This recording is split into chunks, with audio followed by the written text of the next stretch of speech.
ప్రస్తుతం భారతదేశ రాజకీయ పరిస్థితి ఎలా ఉన్నది మీకు కూలంకషంగా తెలుసు. ఎలా ఉంది ప్రస్తుతం రాజకీయ వ్యవస్థ ఎలా ఉంది, రాజకీయంలో డబ్బు ప్రలోభాలు ఏ పాత్ర పోషిస్తున్నాయి అనేది మీకు తెలుసు. సో ఇంత ప్లెయిన్గా ఉన్న మీరు ఈ కొంత కాదు చాలా వరకు భ్రష్టు పట్టాయని చెప్పొచ్చు రాజకీయాలు. సో ఈ రాజకీయాల్లోకి వచ్చి మీరు అనుకున్న లక్ష్యాన్ని సాధించడానికి ఇప్పుడున్న వాతావరణంలో మీరు ఎలా ముందుకు వెళ్ళాలనుకుంటున్నారు? అంటే దీని పట్ల మీ పూర్తి అవగాహన ఏమైనా ఉందా? తప్పకుండా ఉందండి. ఇప్పుడు ప్రస్తుతం కొనసాగుతుందంతా కార్పొరేట్ రాజకీయాలు. అంటే 100 కోట్లు పెట్టి 200 కోట్లు సంపాదించుకో, 1000 కోట్లు పెడితే 2000 కోట్లు సంపాదించుకో, వ్యాపారం. సో ఈ వ్యాపారం దృక్పథంతోనే రాజకీయాలు ఉన్నాయి. ఆ దృక్పథంతోనే ప్రతి వారు కూడా ఆ డబ్బులు ఎవరు పోగు చేయగలరు, ఎవరు పెట్టగలరు, పెట్టేవాడే గెలుపు గుర్రం. అంటే అర్థం ఏంటంటే ఇక్కడ ఇవాళ ఓన్లీ డబ్బు అనేది గెలుపు గుర్రం. కానీ ఒక్కొక్క సందర్భంలో కొన్ని అదనపు గెలుపు గుర్రాలు కూడా ఉంటాయి, నాలాంటి గుర్రాలు. ఎట్లా అంటే రిజర్వ్డ్ కాన్స్టిట్యున్సీ నేను పోటీ చేస్తున్నది, అక్కడ గెలుపు గుర్రాలు కేవలం డబ్బు ఒక్కటే చూడరు. అక్కడ ఫర్ ఎగ్జాంపుల్ డబ్బులు పెట్టేటోళ్ళు ఉన్నప్పటికీ కూడా ఇవాళ ఆ రిజర్వేషన్ స్థానాలలో ఒక మంచి వ్యక్తి అయితే బాగుంటుంది, వీళ్ళు బాగలేరు, ఈయనైతే గెలవగలుగుతాడు అని చెప్పేసి పరిస్థితి ఇవాళ కనుక బేరీజ్ వేసుకోగలుగుతాయి. నేను నంబర్ వన్లో ఉంటా పొజిషన్లో.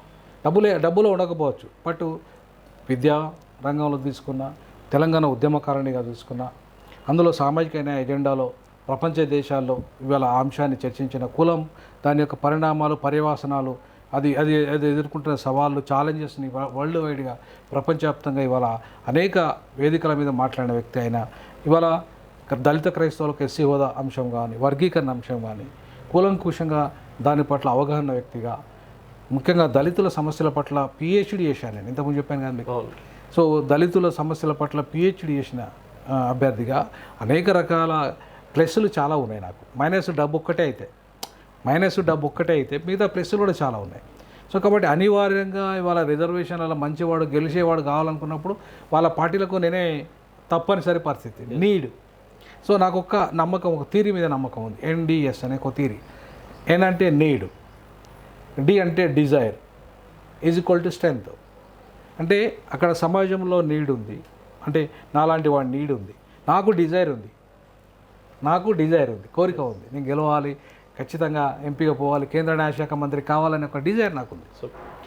అప్పుడు స్ట్రెంగ్త్ వస్తుంది ఆటోమేటిక్గా. ఈ రెండు కనుక ఈ సమాజంలో నీడ్ ఉంది, ఆ నీడ్కి సంబంధించి రాజకీయ పార్టీలో ఒక మంచి వ్యక్తి కోసము, గెలిచే వ్యక్తి కోసం నన్ను చూస్తే, నాకు డిజైర్ ఉంది.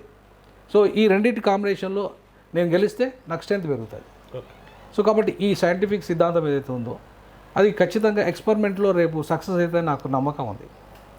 సో ఆ పరిస్థితి ఇవాళ సమాజంలో ఉంది. కాబట్టి డబ్బు ఒక్కటే ప్రాధాన్యత కాదు, కొన్ని సందర్భాలలో ఇట్లాంటి సందర్భాలు కూడా ఉంటాయి. ఇప్పుడు ఆ సందర్భం వచ్చింది, ముఖ్యంగా కాంగ్రెస్ పార్టీకి వచ్చింది ప్రధానంగా. ఎందుకంటే అక్కడ మందకృష్ణ గారు బీజేపీ తరఫున పోటీ చేస్తున్నారనే ప్రచారం జరుగుతుంది, బీజేపీకి ఆయన బహిరంగంగా సపోర్ట్ చేయడం జరిగింది. కాబట్టి అక్కడ కాంగ్రెస్కు ఒక బలమైన వ్యక్తి కావాలి. ఇవాళ ఆ బలమైన వ్యక్తిగా గతంలో కమ్యూనిస్టు పార్టీలు ఎట్లయితే నన్ను బలమైన వ్యక్తిగా వరంగల్ ఉప ఎన్నికల్లో చూసి నన్ను పెట్టాయో, ఇప్పుడు కాంగ్రెస్ కూడా ఒక బలమైన వ్యక్తిగా నన్ను ఖచ్చితంగా అక్కడ పెడతానని నమ్మకం నాకుంది. సో కాబట్టి అనివార్యంగా కాంగ్రెస్ పార్టీ కనుక టికెట్ ఇస్తే ఖచ్చితంగా నేను గెలిచి తీరుతా. నేను గెలిస్తే ఈ దేశానికి న్యాయశాఖ మంత్రిగా కావడానికి అన్ని రకాల అర్హతలు నాకున్నాయి. కాంగ్రెస్ అధికారంలోకి కేంద్రంలో వస్తేనే మీరు మినిస్టర్ అవుతారు. That's clear agenda. కాంగ్రెస్ రాకుండా మీరు గెలిచారు, బీజేపీ వచ్చింది, ఆ సినారియో జరిగింది అనుకోండి, అప్పుడు ఏంటి సిచ్యువేషన్?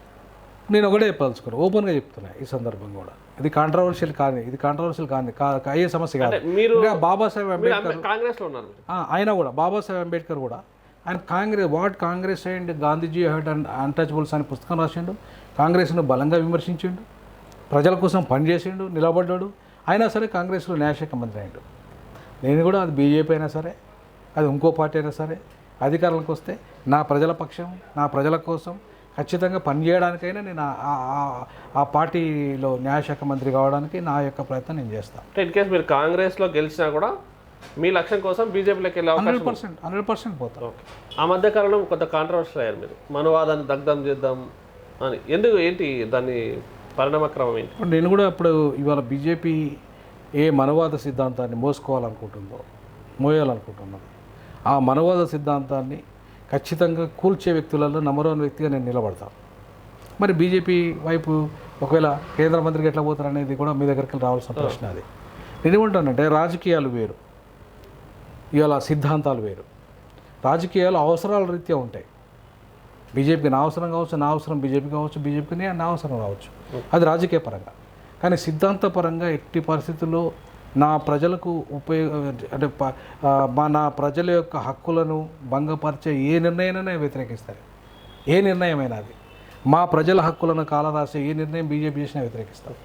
సో కాబట్టి ఇవాళ బీజేపీ అయినా కాంగ్రెస్ అయినా మరొక పార్టీ అయినా నేను అంబేద్కర్ లాగా మా ప్రజల పక్షపాతిని, అంబేద్కర్ వాదిగా నా ప్రజలకు క్షేమం కోసం కొట్లాడేవాడిని, నా ప్రజల యొక్క ఆత్మగౌరవం హక్కుల కోసం కొట్లాడేవాడిని. దాన్ని భగ్నం చేస్తానని చెప్పేస్తే ఏ పార్టీనైనా వ్యతిరేకిస్తా, ఏ పార్టీనైనా విభేదిస్తా. అంటే మీరు అంటున్నట్టు మనువాద సిద్ధాంతం వల్ల దళితులకి అన్యాయం జరుగుతుంది అని మీరు అంటారు. 100% కరెక్ట్. ఈ దళిత ఇంకొక విషయం మీరు ఇంకేమన్నారంటే మనువాద సిద్ధాంతాన్ని బీజేపీ భుజాన వేసుకొని తిరుగుతుంది అని అంటున్నారు. ఈ క్రమంలో మీరే ఇంతకుముందు ఏం చెప్పారంటే ఇద్దరు దళితుల్ని, అంటే ఒకరు రామ్నాథ్ కోవింద్ని, ద్రౌపది ముర్ము ఆమె గిరిజన మహిళ. సో ఈ వెనుకబడిన ఇద్దరిని కూడా దేశంలో అత్యున్నత పదవిలో నిలబెట్టిన పార్టీ ఏదైతే ఉందో అది ఓన్లీ బీజేపీ. సో ఈ క్రమంలో మీ స్టేట్మెంట్స్కి దీనికి ఏమైనా కోఆర్డినేషన్ ఎక్కడైనా మిస్ అవుతుందా?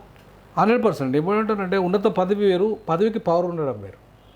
ఇప్పుడు పవర్ లేని పదవులు, ఇప్పుడు జగన్మోహన్ రెడ్డి 5 ఉప ముఖ్యమంత్రులు ఇచ్చిండు, వాళ్ళకి ఎవరికి పవర్ లేదు. ఇలా పవర్ లేని పదవులు ఇవ్వడం వల్ల పెద్ద ఉపయోగం లేదు. ఇప్పుడు రాష్ట్రపతి పదవి అలా చెప్పుకోవడానికి రబ్బర్ స్టాంపు. ఆ రబ్బర్ స్టాంపులు ఎవరు కూర్చుంటేంది? మురుము కూర్చున్నా ఒకటే, కౌనయ్య కూర్చున్నా ఒకటే, ఇంకో ఊర్లో తీసుకొచ్చిన కౌరాయ జుట్టేసుకున్న కౌరాయ తీసుకొచ్చి కూర్చుని పెట్టినా ఒకటే.